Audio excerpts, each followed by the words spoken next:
right, good afternoon, everyone. Thanks for joining me in this video.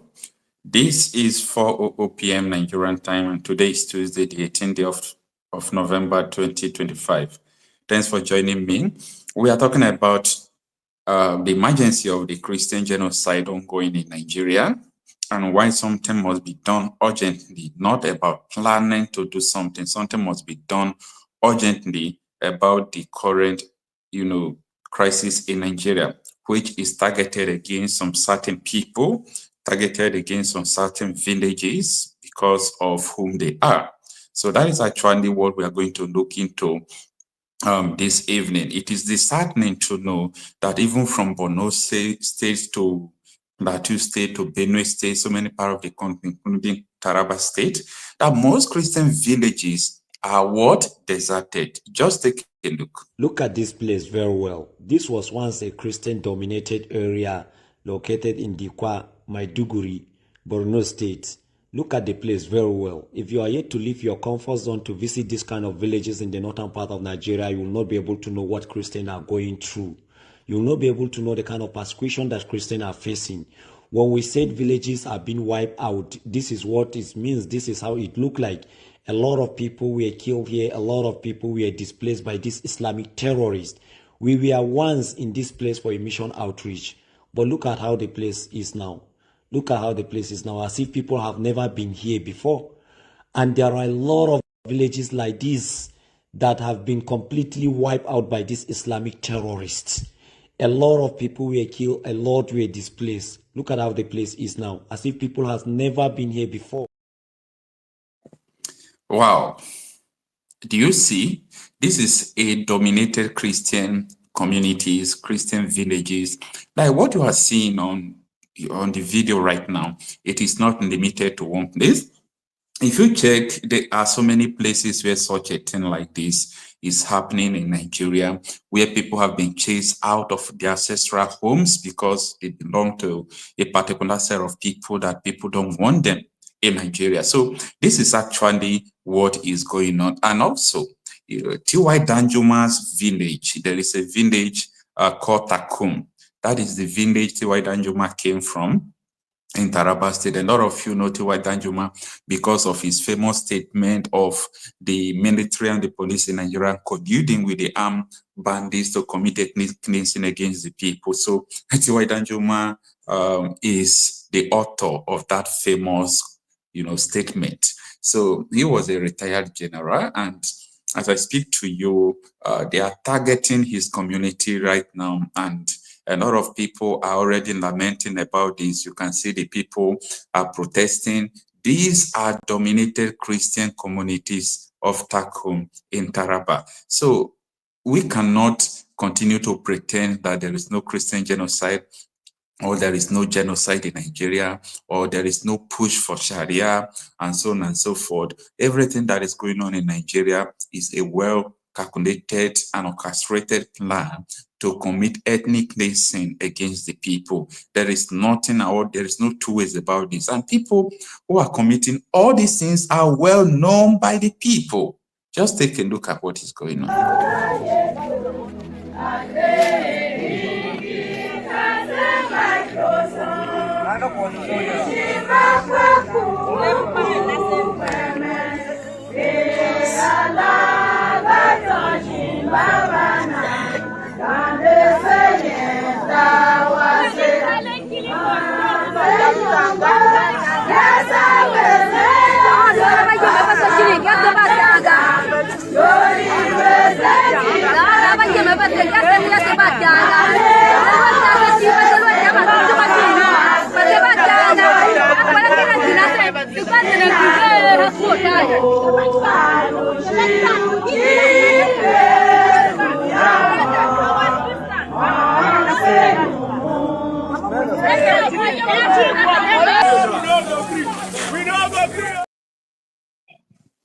This is unfortunate incident of the things that are going on right now in Taraba State.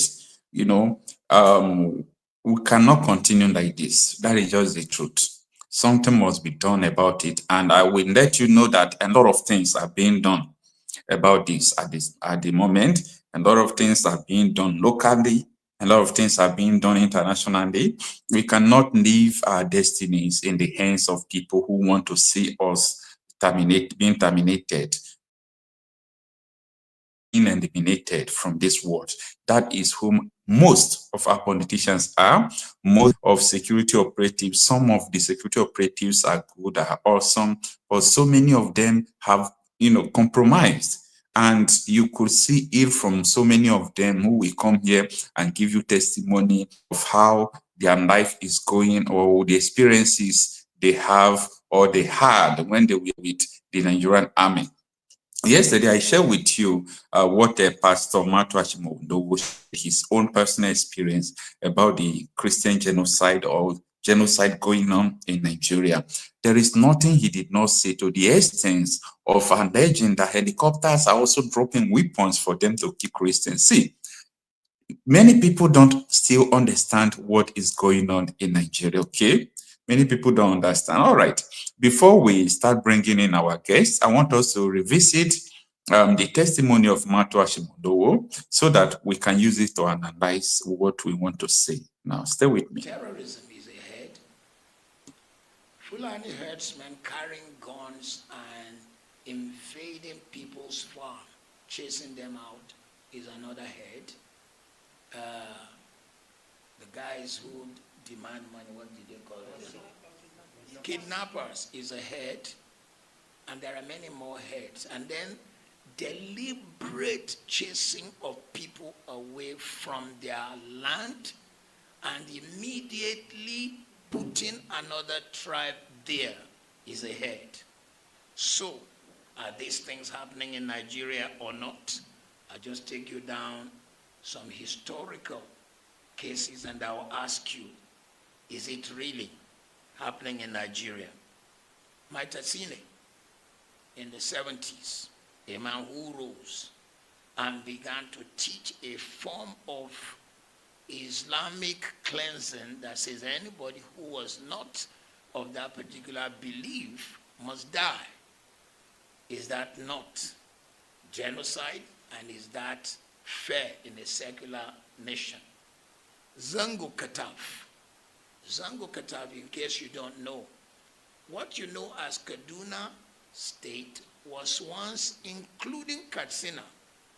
And on grounds of religion, Katsina State was cut off because the majority of Katsina State was Islamic. And what remained as Kaduna State was majority what we call Southern Kaduna, Zango Katav, people who are so on and so forth. I don't want to mention all the tribes. And despite cutting and now having Kaduna State, the south of Kaduna State is 99% Christian, producing Professor Ishaya Audu, first Vice Chancellor Amadu Bello, producing General Ishaya Bameyi, producing former Deputy Governor Central Bank, Melafia. But somebody was still not satisfied and wanted their land. And particularly under the watch of a particular governor, probably 23,000 of these people died. Is it so? Is it not so? And if people of that number died, I mean, Zangu Kata, people were being hacked, cut like animals because you wanted their land and because they didn't follow your religion. Is that genocide or not? There was beheading in Kanu because, what's the name of the evangelist? Reinhard Bonnke came to hold a crusade, and they said, Christian crusade is not allowed. Not only did they destroy the equipment, they cut Christians. Is that genocide or not? Deborah Samuel, a girl in a polytechnic in Nigeria, in the north, she saw on the platform of her class that people were posting religious things. And she said, hey, this platform is for our study, not for religion. They went, they killed her. And when it became a court case, 52 barristers who hold the religious faith different from hers showed up to defend the guys who killed her. is that genocide or not? Evangelist Eunice in Greater Abuja went out 5 a.m. to do what we used to do down south here. And when we were kids, I was born a Muslim. My name is Ahmed. My mother is Aishat. My brother is Mudashir. My sister is Khadijat. My dad is Salam. But we knew people who would wake up and be waking people to prayer. That was what Evangelist Eunice did, and they hacked her to death. And then... All right, that was the continuous, listing of killings and the occasions of genocide by Pastor Matu Ashimondo. And you can verify everything that this man is saying, that he's just saying nothing but the truth. Okay, Mr. B, good afternoon. Thanks for joining us. Can you unmute yourself? Let me see if I can do it from here. Can't unmute your guest. All right. Good afternoon. Hi, Yeah, good afternoon. Sorry, it's evening over here. Oh, it's morning over here. Good morning, good afternoon, good evening. Thanks for joining us. Yeah, I'm calling from the United States. I've been listening to you for a while now, and I love what you're doing. So, I'm not surprised with what is going on in Nigeria because in 1966, my mom's family witnessed a similar thing. My granddad, who is a railway engineer, was killed in northern Nigeria when the program was going on. So thankfully, his kinsmen were telling him he should come back home to the east, but he said he's a federal worker and nothing is going to happen to them. So thankfully, he sent his family back home, but he was still there. And eventually, they were slaughtered. A lot of Igbo, those from the eastern part, even Akwa Ibom and all that, they were killed. But one person was survived, and he was the one that narrated how the whole thing went on. And unfortunately, nobody saw his corpse. No, he was not buried. They just did the burial. Yeah, we didn't see the corpse because after that, after 1966, 1967, the war started. So, he was they just did the burial ceremony. You know how they do it, but his corpse was not found. So none of them. So, and that really touched my maternal family, my mom's family. Really had a great impact on their lives. So what is happening now, it's not a surprise to me. Even while growing up, I watched my grandma, because we live in a town that were developed by all these missionaries then. So my maternal grandma was living with us in our home. So when these Fulanis will be coming, because my dad had a story building, so we'll see them from far away, and we'll smell the smell of that cattle and all that. So I will tell my grandma, because my grandma, they lived in North, so she can't speak Hausa very well. I'll tell her, oh, these Fulanis, they are coming again. So she will come downstairs and talk to them. Then they were not carrying any AK-47, they just have their stick. So she will talk to them in Hausa language, and they will be happy that she speaks Hausa, and they will ask her for water to drink. So we'll give them water and they will go. And my grandma will tell them, okay, you people make sure that the cattle don't eat people's crops, and they will adhere to that instruction and they will go. But around 2012, 2014, we start hearing the stories of kidnapping and all that. We know that things were changing. Yeah. So I'm not really surprised with what is going on in Nigeria, but what we have to advocate is for the country to be divided. If it is in 2 or in 4, in 6, anyhow they want to do it. So that's the main thing everybody have to advocate, And Nigerian government allegedly they will bring out all these distractions, people fighting in an airplane, people fighting over the land, just to distract people from the main issue that is going on, allegedly, And also, they said Nicki Minaj is gonna be speaking at the UN today. That will be around 7:30 Nigerian time. That will be around 10. That would be around 1:30 p.m. Eastern time in United States. So I think I send you a link about that. Yeah, I would like you guys to tune in. Everybody should tune in, at least in the chat section. Everybody should be commenting what we want, because I was listening to Dr. Damage's program last Saturday where they invited Reverend Ezekiel, and they were asking him what's the long-term plan.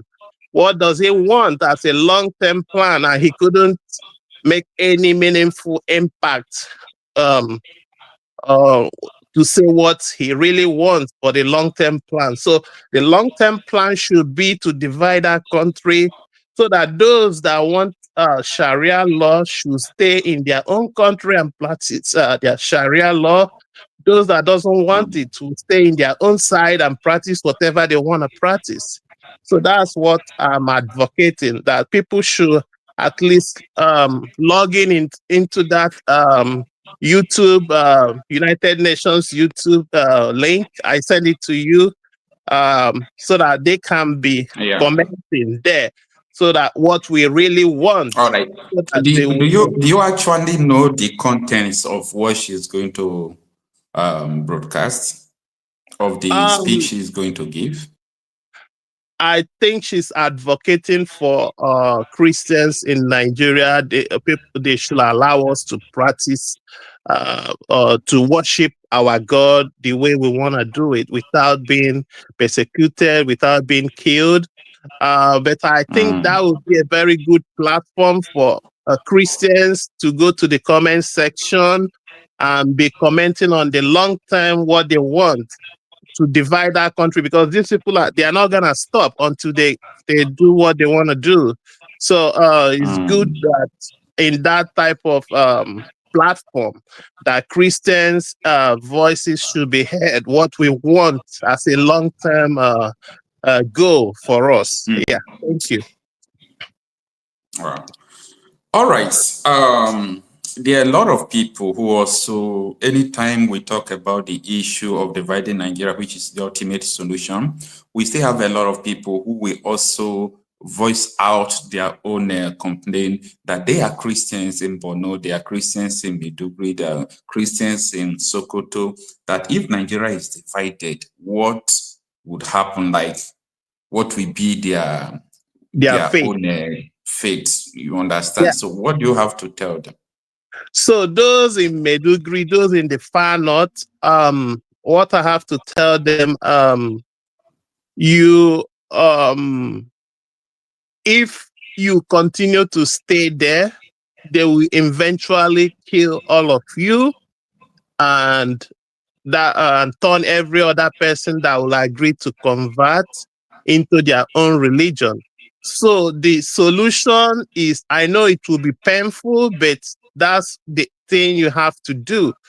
The solution will be for you guys to move to the north central area, which is the southern Kaduna, Nasarawa, Niger, Taraba, that area. I know it will be difficult. I know it will be painful to leave your ancestral homes and move to that area. And if Nigeria breaks up or they create that area as its own country, so because you guys speak at least the same language, like Hausa language, that would be a favorable ground for you guys. But if you continue to say, okay, you live in Maiduguri, you live in Borno, you live in Zamfara, and a Christian, and you don't want Nigeria to break, eventually they will kill all of you, and they will come from there. to west, to central, to east, and kill everybody that doesn't want to convert.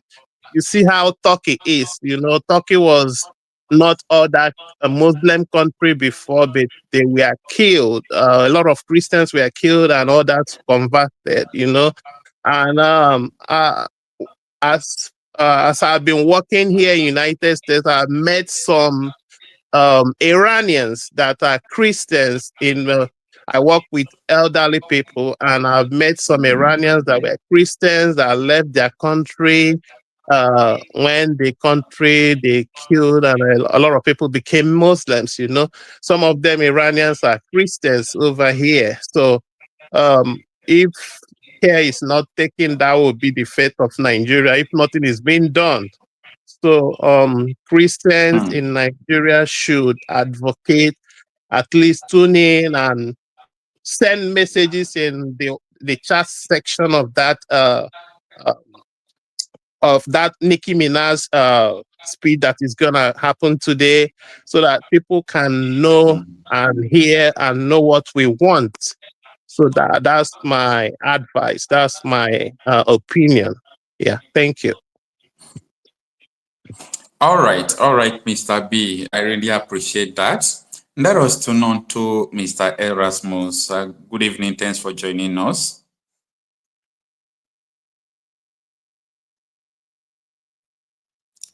Mr. Erasmus, you are muted. You can unmute yourself. We can't hear you. Can you hear me? Yeah. Can you hear me? We can hear you. Yeah, thanks for joining us. Yeah, thank you very much. Yeah.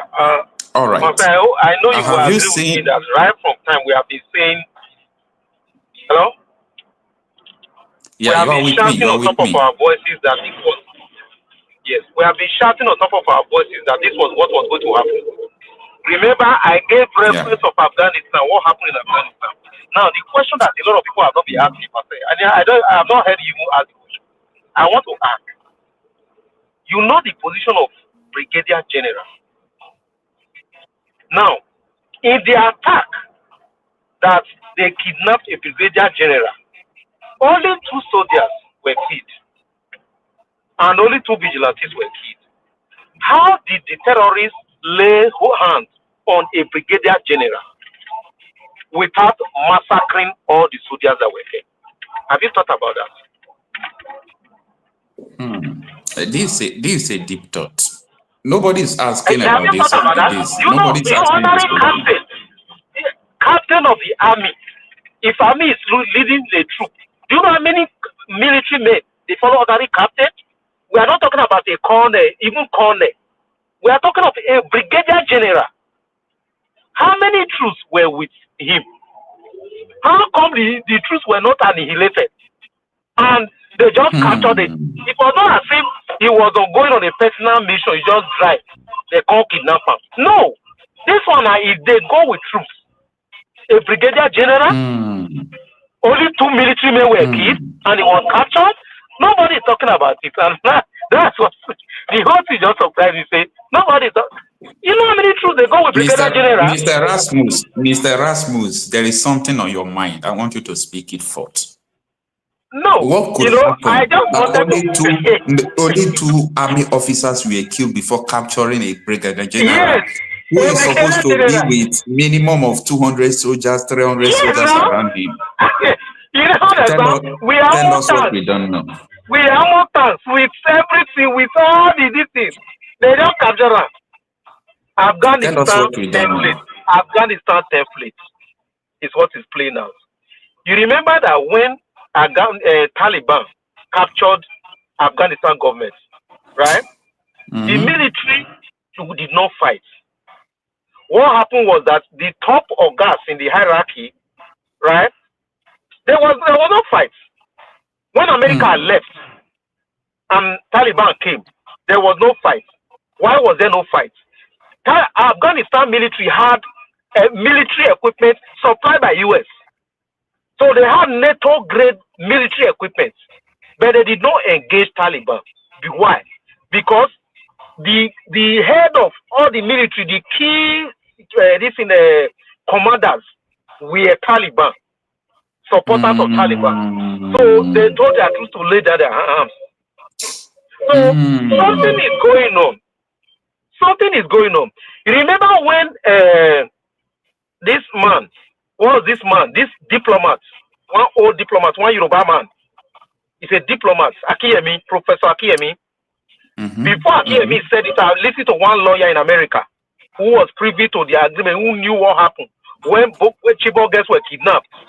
When the U.S. military they planned to come and extradite, pick the girls. And when they finished the planning, the Nigerian military leaked the plan to Boko Haram. By the time the intention was to gas the camp of Boko Haram, then they would just extract the girls without fighting. But by the time they were doing reconnaissance of pay to confirm before they enter, they discovered that Boko Haram were wearing gas masks.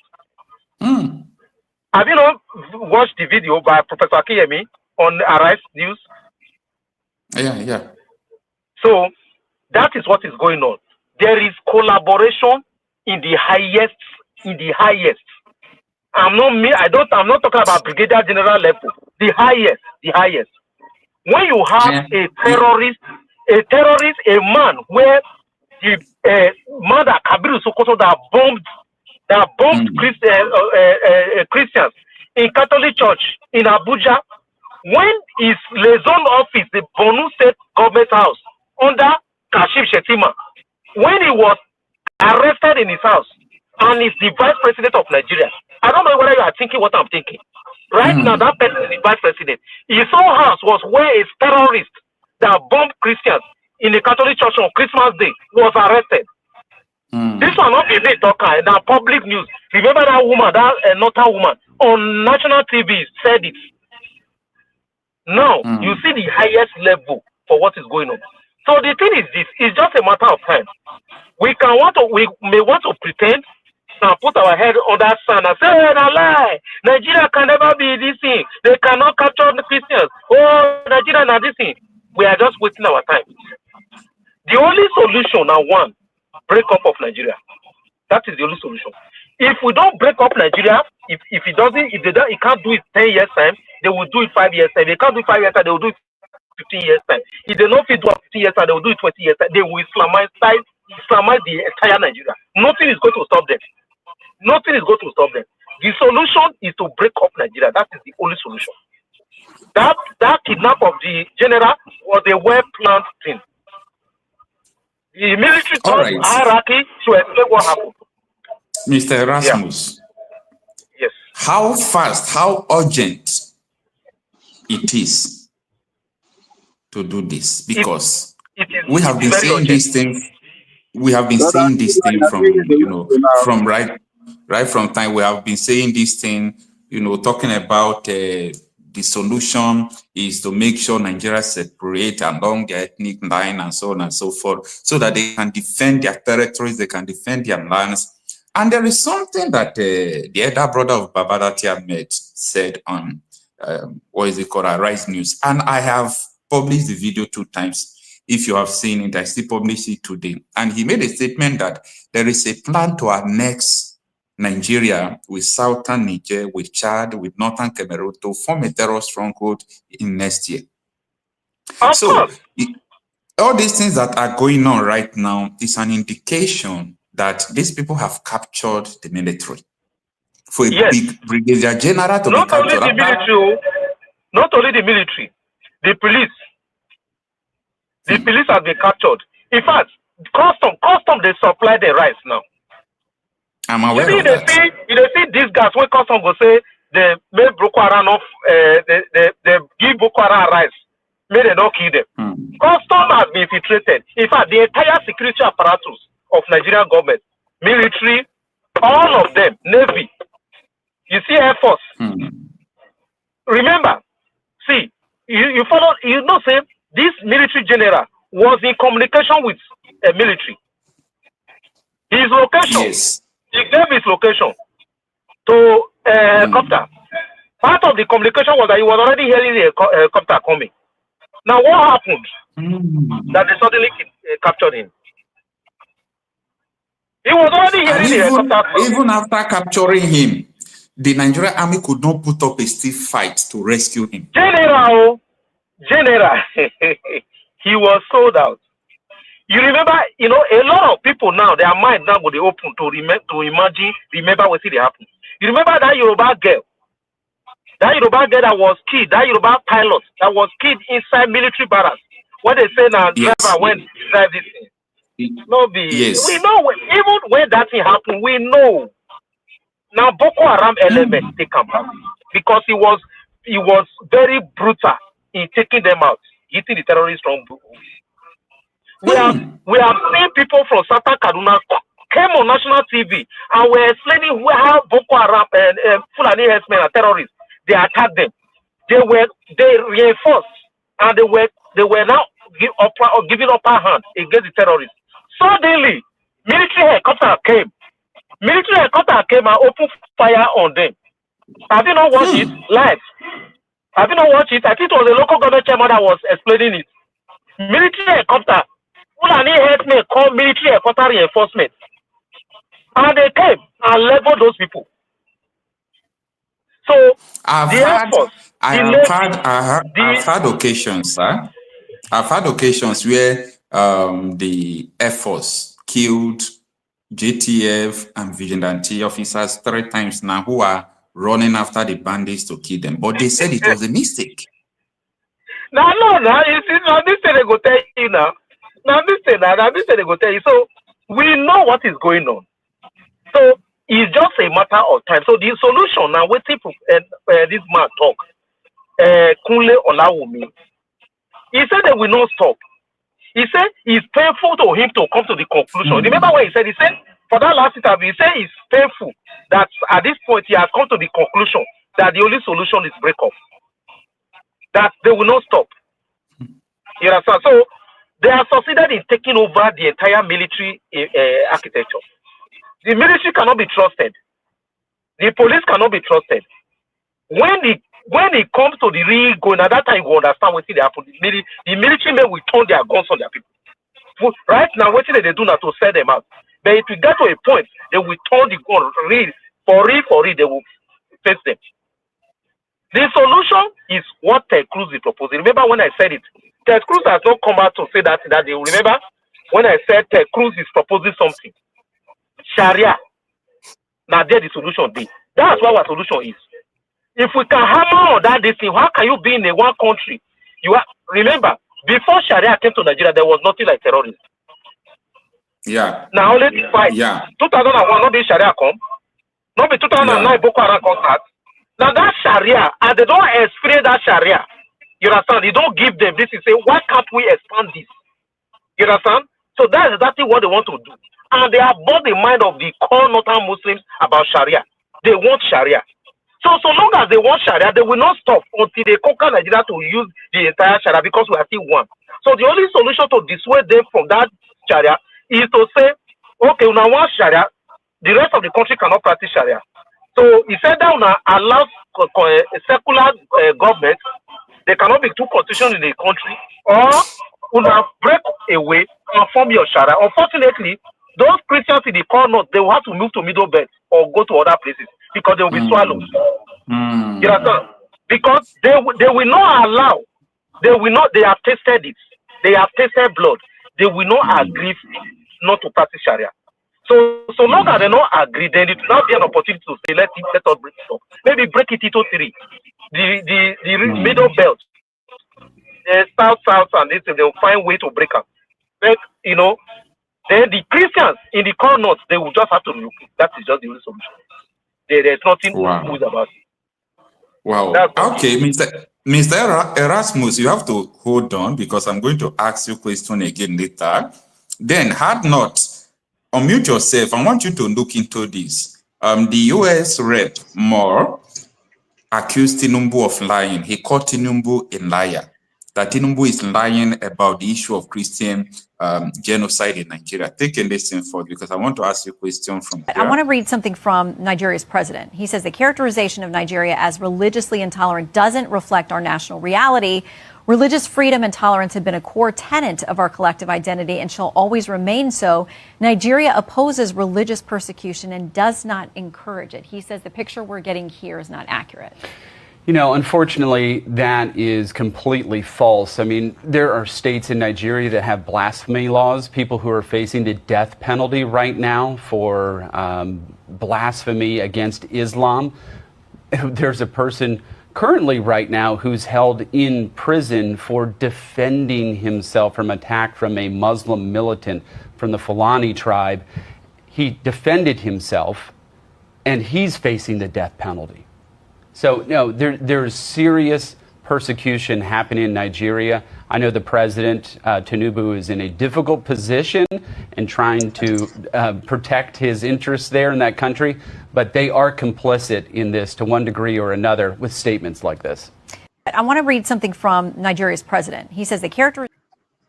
All right, look at, there are two key points there I want you to explain. Hard note. Do you understand by when he said Tinubu is lying because there are people facing blasphemy, facing death penalty because of Islamic law in Nigeria right now? Secondly, Tinubu is complicit. So this US rep just said that Tinubu is complicit to what is going on. What do you learn from that? Or what do you have to say about that? Hard not. Are you with us? You just muted your this thing. You cannot mute it. Okay. Can you hear? Oh, you know. Yeah, I can hear you now. I can hear you now. Okay. So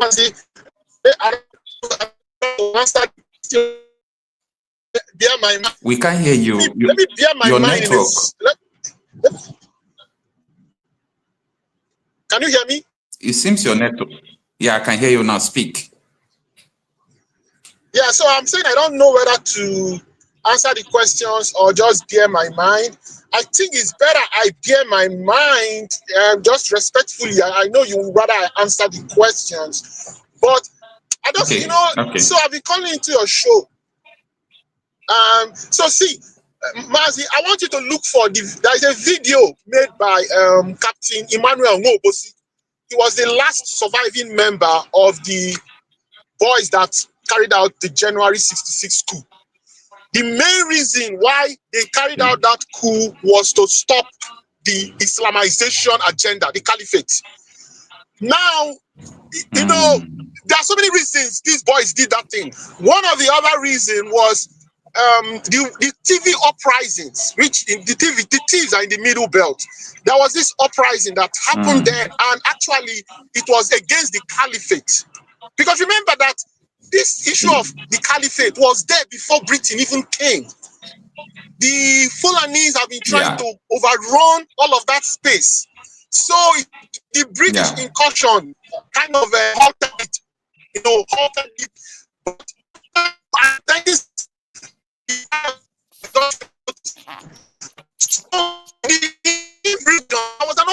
we are finding it difficult to hear you.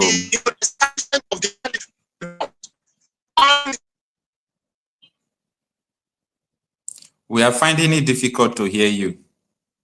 With the military, can you hear me? Yeah, I can hear you now, but it seems the network there is disturbing. No, don't worry, my network is stable. So I'm just trying to say that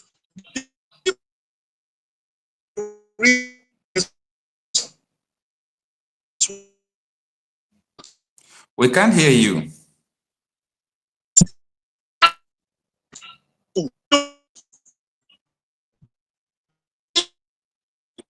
We can't hear you. We can't hear you, sir.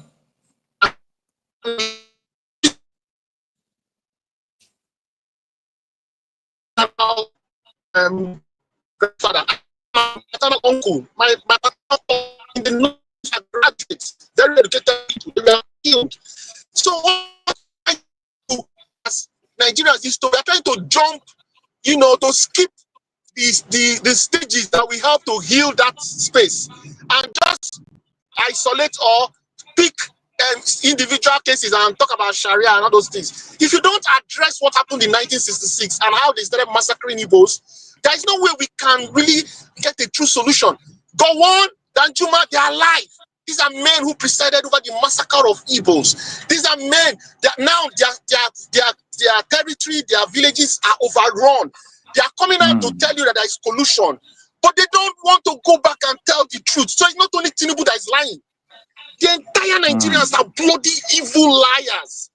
Let me tell you. So what will happen if Americans come and help? Then they will start killing any American they see, or start killing Igbos. Now there is an effort to blame Igbos or blame IPOB for this initiative to bring the Americans to intervene. So let's say the Americans come and intervene.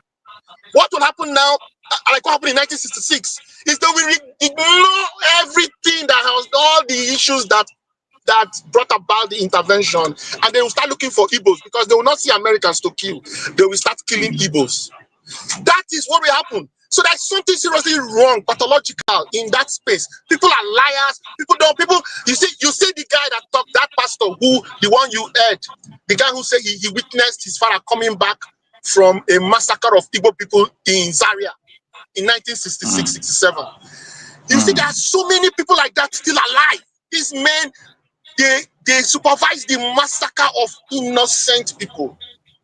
And Nigeria has not apologized. Nigeria has not atoned. Nigeria has zilch. And you think that good will come out of it? It's not possible. Let me tell you what will happen to Nigeria. The entire Nigeria space will be Islamized. Because you people don't even agree and you don't even acknowledge what you're dealing with. What you're up against. People who try to intervene then, you misinterpreted what they did and said it was Igbo people trying to take over power and slaughtered innocent people and massacred the generations of Igbos. Our brightest mind were in the north. Intelligent people helping the federal government, they massacred them. And then that was not enough. They came down to our region, starved our children, killed us, and after that, they're still killing us and starving us. Even in the presence of all of this, you still have pastors saying that Igbo people are the problem with Nigeria. You see how wicked people are in that space? So this conversation, people have to be very careful. I don't even want Igbos to get involved in this conversation. This problem, everybody, all man for himself. When we try to intervene, the Yorubas benefited from it. Akintola was taken out because Akintola was in cahoots with the Sabrana, who was trying to take over the Southwest. But they turned everything and started and massacred Igbos. The TVs, they benefited from it, and then they turned around as they were supposed to benefit from it. They turned around and started massacring Igbos. And all of us want to move along, and just like nothing happened. It doesn't happen anywhere in the world. The Jews keep talking about the Holocaust. They're still trying to understand what happened to them so that it will never happen again. Our experience is very recent. It just happened a couple of decades ago. And the men who perpetrated this evil, the people who witnessed this evil, the eyewitnesses, they are still alive. They're still walking around in that space. Nobody wants to come out and speak the truth and address this. Thank you. Thank you. Thank you so much, Mr. Hardnott. Yeah, this is unfiltered truth. It's an unfiltered truth about what is going on. You know, this is so terrible. It's so confusing. Sometimes you see a lot of people in Nigeria who find it difficult to speak the truth. But there is a statement Nnamdi Kanu made at the time, saying, you see this war you are running away from, the war will come and meet you because it is going to happen. That this thing you are running away, that you want this, you want that, you don't want to disturb anybody. Don't worry, even when you are sitting at home, they will open your door, take you out and slaughter you. This is so unfortunate. When I mean unfortunate, it's an unfortunate situation that even people in the South supposed to learn. At the beginning of this video, I played a very important video of Christian community in Borno State. For those of you who just joined now, look at this place very well. This was once a Christian-dominated area located in Dikwa, Maiduguri, Borno State. Look at the place very well. If you are yet to leave your comfort zone to visit this kind of villages in the northern part of Nigeria, you will not be able to know what Christians are going through. You will not be able to know the kind of persecution that Christians are facing. When we said villages are being wiped out, this is what it means. This is how it looked like. A lot of people were killed here. A lot of people were displaced by these Islamic terrorists. We were once in this place for a mission outreach. But look at how the place is now. Look at how the place is now, as if people have never been here before. And there are a lot of villages like this that have been completely wiped out by these Islamic terrorists. A lot of people were killed, a lot were displaced. Look at how the place is now, as if people have never been here before. So unfortunate. So unfortunate. So with this, let's go to Mr. Sam. Mr. Sam, good evening. Thanks for joining us. You can unmute yourself. This is so unfortunate, you know. Are you there, Mr. Sam? You can unmute yourself. Okay.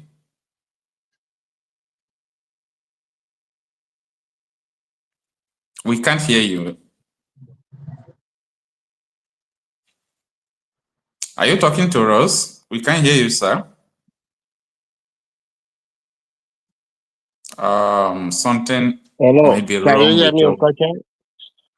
Yeah. I can hear you now. I was thinking something is wrong with your phone or with your laptop. Okay, thank you for your program you are doing, and you have been watching all your program all this for years now. I've been following you. You know, Thanks for that. Nigeria has no remedy. The only solution to Nigeria is just to divide it. That is You all know, we need.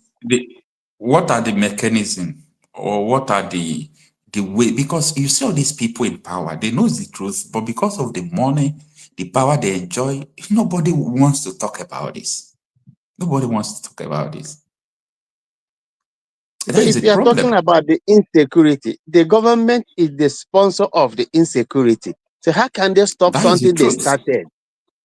That is the They can't truth. stop it. And that is why, yeah, I am telling so many people in Nigeria that, listen, we need to support anyone who says they want to come and help out, like what Donald Trump Yes. just said. We need to give every support because I don't think that there is any other solution to curbing these security challenges in Nigeria. It's going to, it's going to touch everybody. This thing is holistic now that I speak to you. Before we were thinking this is a northern phenomenon, it's only from the northeast, it's only from the north central, Kobono, Koyobe. But as I speak to you, I'm sorry to say this, we are just like people on a death row. So you might just wake up and meet your end. So apart from the United States intervention, what do you think the people should do? There's nothing, only solution. If they cannot divide the country, then America has to intervene. If America cannot intervene, then it will be everybody have to arm himself to defend himself. Everybody has to go and find a way to have his own gun to defend himself. Because this insecurity, the government of Nigeria knows the problem. They are the sponsor. They know. Buhari is the sponsor of the program, followed by Tinubu was there. This APC. Shetima, everybody know his story. Huh? So they cannot fight insecurity because even if America come in, they are doing everything. They are bribing everything in America so that America will not come. They are doing everything because America coming in would involve the minister. The minister will be involved. The governors will be involved. Many things will be eliminated. So that is why they are fighting tooth and nail to make sure that America will not come in. But that is the only thing that will save us. Like the brigadier general that was kidnapped, and he wasn't kidnapped. The man was sold out. They give the man Probably away. He did not support their cause. Yes, he was given away. So how can they arrest a brigadier general? Where is his 2IC? Where is his commanders? So they just give the man away and come back. So that if anybody are telling you the insecurity where Tinubu cannot fight insecurity, Tinubu is part of the insecurity. Because Tinubu fund Buhari campaign organization. Tinubu was in the meeting when they bring all this militia from Selegambia and everywhere. Tinubu knows everything about it. So he cannot fight them. When Mietiala was rampant, Buhari give them billions of naira to fund them. Erufai opened his mouth 3 weeks ago and tell you that they are paying to bandits. It's so unfortunate. So they can't deny this. Yeah. They can't deny it's unfortunate. it. So they know what they are doing. They know what they are doing. And this their Muslim ticket is the worst of anything that happened to Nigeria. That is pure Islamization. It's So all right. that's nothing. All individuals have to defend themselves if you could. Pity for those people that anyway. My mother is dead. My father is dead. I'm no longer in that zoo called Nigeria. Also, my family is not there. Go. Come on, but we have a place to go. It's unfortunate. And the Nigerian army it's so unfortunate. It's no longer Nigerian army we serve. I serve this Nigerian. I serve that. I was once. These things that happening was not what we saw when we were in the army. When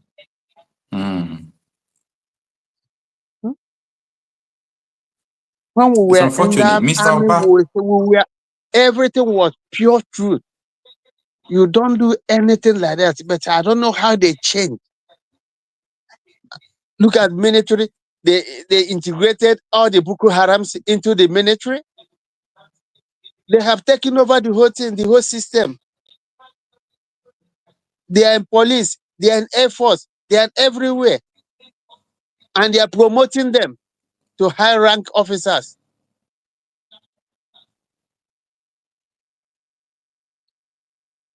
When Brutai was the chief of defense staff, Brutai funded all the militia, all the gun, everything that the US sent to Nigeria, he gave it to them. It's Brutai that do those things with Buhari. But if you feel like Nigeria, they don't know. They know. All right, they know. That is the truth. We know they know. They know. They know. All right. So they only all right, Mr. the genocide they are talking about Nigeria. The genocide has already started before we are born. Before we were born, they have started killing people from the north. Do you hear about Hausa now? Nobody hear about Hausa. They already finished the Hausa people. Nobody hears about Hausa people. Now it's Fulani. Where is Hawaka? Where is Wari people? Where is Wagi people? Even this Brigadier General, they kill now. It's an Hausa man. All right, so sir. Thank you so much for sharing. Any Hausa man that raised head will be killed. Any Hausa man that raised head will be killed. They have to eliminate him. Only thing they want to take over, Fulani has taken over the whole of that place. Before we were having Hausa Fulani, where is Hausa? No Hausa man is a governor. No Hausa man is a local government chairman. So they have overwhelmed them. All right, my brother, let other people contribute. All right, Mr. Oba, you can unmute yourself. Thanks for joining us. Okay, thank you so much, my brother. Thank you so much. First of all, thank you for the good work that you're doing. Keep it up, my brother.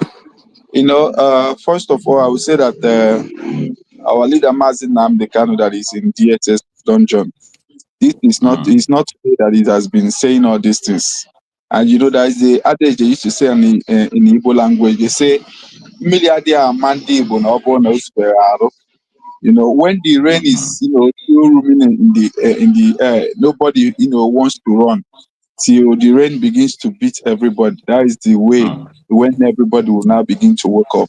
You know, when our leader was saying the House of Hausa people, they are there. They kept quiet because it is Igbo thing, Igbo. Look at it now. They are the one now crying, dying every day.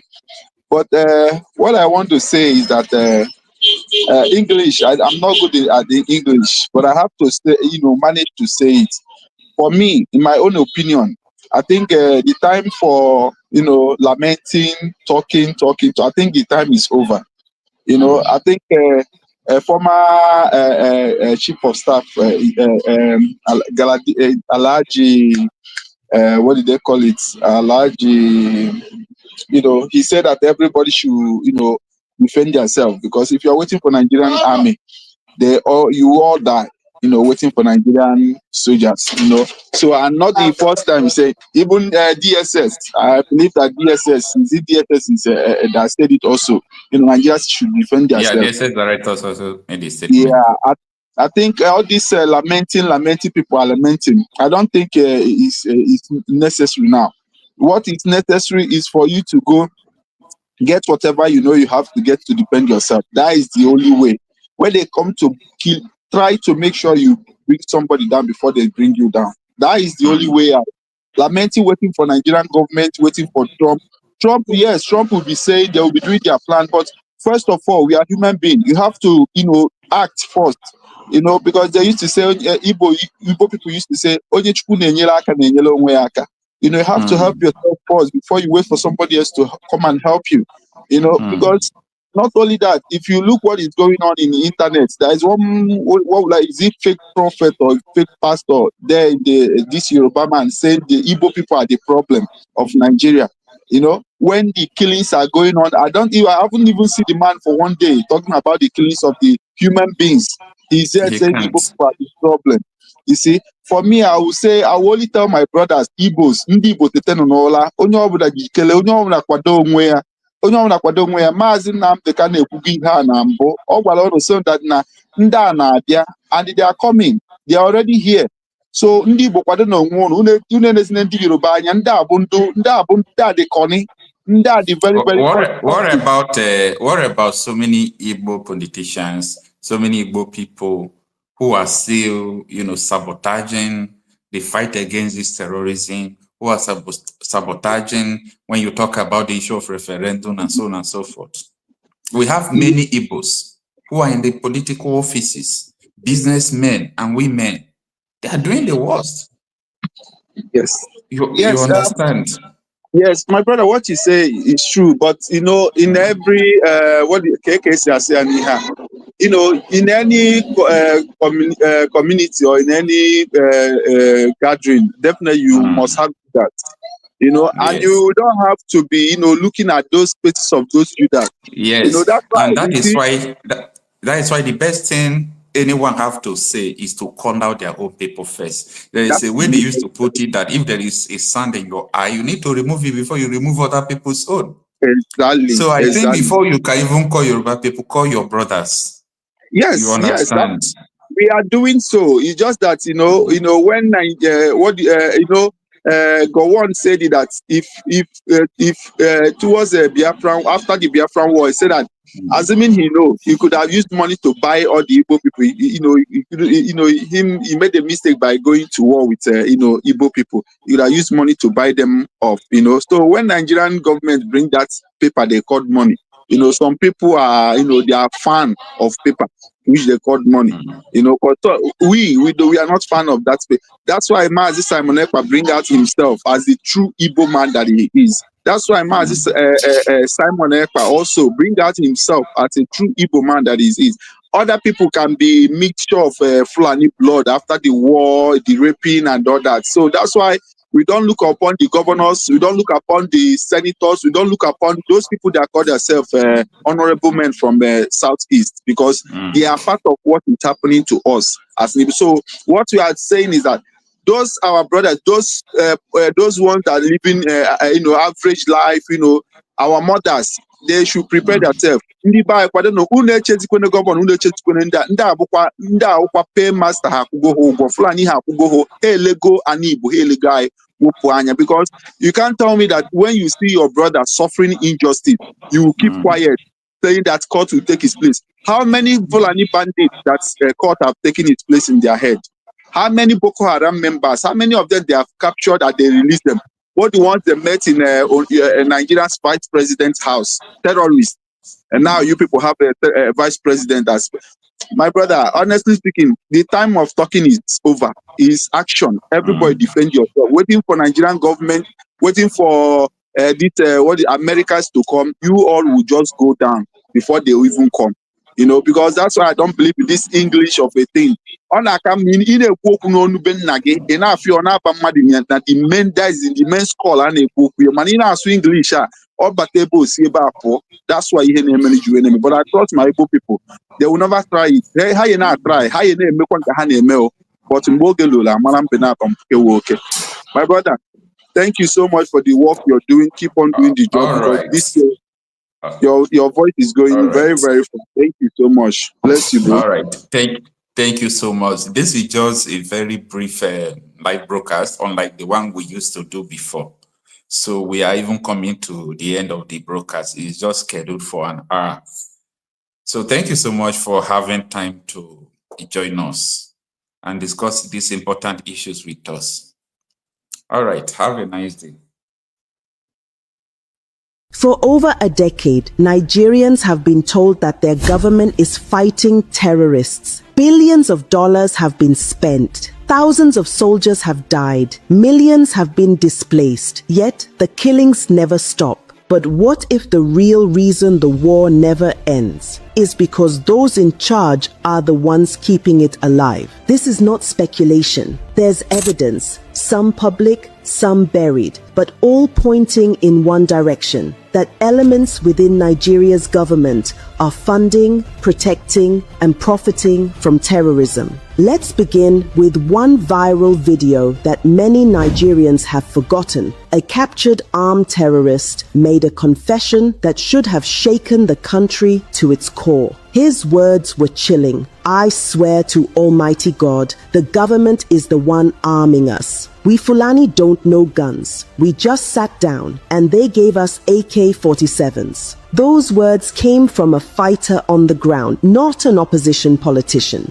That single clip, dismissed by officials as propaganda, aligns with reports from both military insiders and international observers. Former Defense Director Major General John Enenche, retired, and security analysts have publicly said that the Nigerian government knows the sponsors of terror but refuses to prosecute them. A 2021 Punch report quoted retired Navy Commodore Kunle Olawunmi saying, "They know the names of the sponsors." The Department of State Services, DSS, has the list, but the government lacks the courage to act. This confession wasn't new. For years, Nigerian security officials and insiders have quietly said the same thing, that the state is protecting those who fund the violence. In 2022, the United Arab Emirates released a list of 6 Nigerians it found guilty of funding Boko Haram. The list came after a lengthy investigation involving the United States Treasury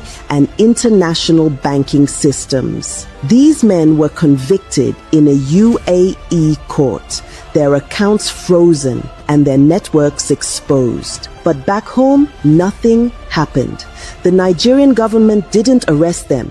It didn't even open a local investigation. The U.S. Treasury Department publicly released the same names under its sanctions list, warning that these individuals were operating with the knowledge of high-level political cover. Still nothing. That silence was not an oversight. It was a decision. Terrorism is expensive. Guns, vehicles, logistics, ransom payments, they all cost money. And that money doesn't move through the desert. It moves through banks. According to Premium Times and Reuters, Nigerian banks have handled suspicious transactions linked to ransom payments, gold smuggling, and arms importation. The United States even shared intelligence with Nigeria's financial agencies, identifying accounts suspected of terrorism financing, but no prosecutions followed. The Economic and Financial Crimes Commission,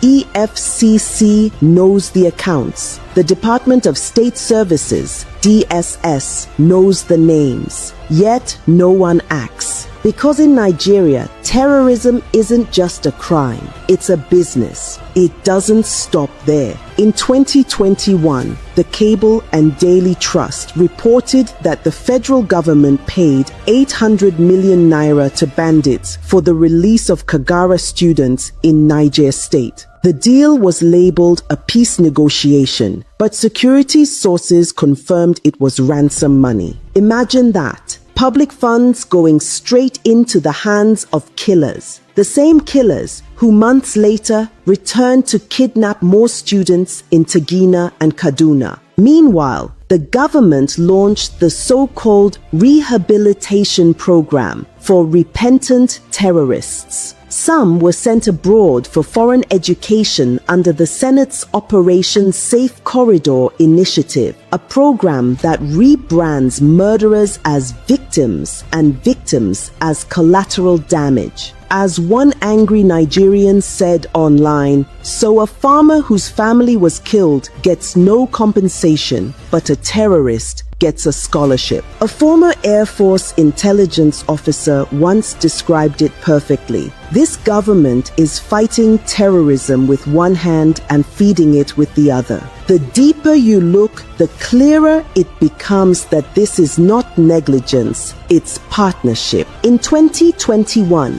Nigeria's Minister of Communication, Isa Ali Pantami, faced global outrage after reports surfaced of his past sympathies for jihadist groups. Old sermons where he praised Al-Qaeda and the Taliban resurfaced, and citizens demanded his resignation. He admitted making mistakes, but remained in office, shielded by the presidency. To the international community, this was a red flag. A man once accused of sympathizing with global terror networks remained part of the same government claiming to fight terrorism. Or Lai Mohammed, the then Minister of Information, who in 2023 publicly admitted that Christians were indeed being targeted in Nigeria, effectively confirming what the government had denied for years. Yet again, no action followed.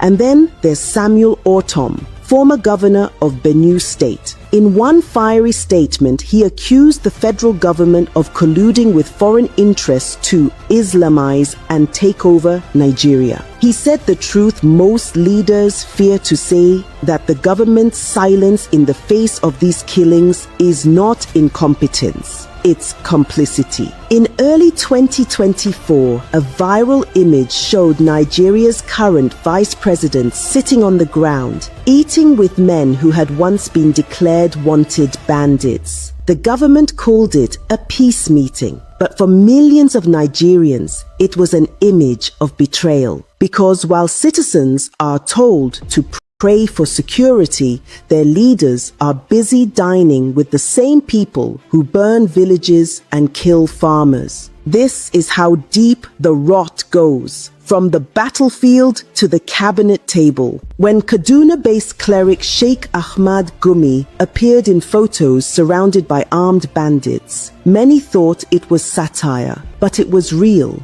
He openly advocated for negotiations, claiming bombing bandits will only worsen killings. Gumi even called the US an enemy of Nigeria for proposing airstrikes against terrorists. Instead of arresting him, the government gave him safe passage. That image, a cleric sitting comfortably among men with AK-47s, captures Nigeria's biggest scandal: the merging of state